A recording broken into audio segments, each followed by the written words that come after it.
Hello everyone. আজ বাচ্চারাও যেমন খুশি আর আমরা স্যার ম্যাডামরাও খুব খুশি, কারণ সবাই মিলে যাচ্ছি সরস্বতী পুজোর বাজার করতে। আমাদের স্কুলের একজন স্যার, উনি প্রতিবার ঠাকুর দেন। তিনি আগের দিন ঠাকুর কিনে পাঠিয়ে দিয়েছেন, আর বাদবাকি কেনাকাটা করতে আমরা হাঁটি হাঁটি পা পা করে আমাদের কাছের বাজার গোলবাজারে পৌঁছে গেছি। এসেই প্রথমে এত মায়ের মূর্তি আর কত সুন্দর সুন্দর মূর্তিগুলো। তারপরে বাজারের ভিতরে ঢুকে আমি তো চারিদিকে দিশেহারা, কারণ কোনটা দেখে কোনটা ছেড়ে কোনটা দেখবো বুঝে পাচ্ছি না।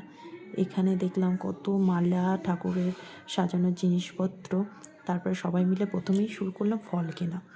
এখানে রূপাতি ফল পাচ্ছিল। তারপরে আমি বললাম, ছেলেপিলে তোরাও ফলগুলো বাছ, কারণ পুজো তো তোদের আমাদের সবাই মিলে, তাহলে সবাই মিলে কাজ করতে হবে। এদিকে আমাদের ফল কেনাকাটা শেষ। তারপরে তখনও আমাদের বাজারে ব্যাগ কেনা হয়নি, তাই ওদের সবার হাতে একটা একটা ব্যাগ দেখে ম্যাম আমাদের হাতে এত এত ব্যাগ তারা দেখাচ্ছিল। তারপরে দশকর্মার জিনিসপত্র কিনে আমরা মুদিখানায় গেলাম।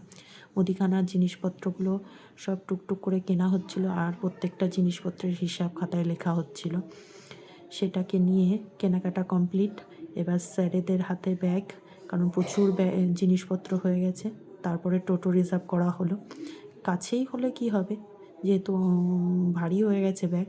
তারপরে যেহেতু সবাই এসছে, একটু ওদের মিষ্টি মুখ করালাম, সাথে আমরাও মিষ্টি মুখ করলাম। করে দুটো টোটো নিয়ে বেরিয়ে পড়লাম। বাচ্চারা তো খুব খুশি, বাজার করতে আসতে কার না ভালো লাগে, সাথে আমরাও খুব খুশি। তাড়াতাড়ি পৌঁছে গেলাম আমাদের স্কুলে পৌঁছে বাজারের ব্যাগটাকে ঠিক জায়গায় রেখে দেখলাম রাঁধুনি দিদিরা বাসন মেজে রেখেছে, আর এই যে আমাদের মা হাজির।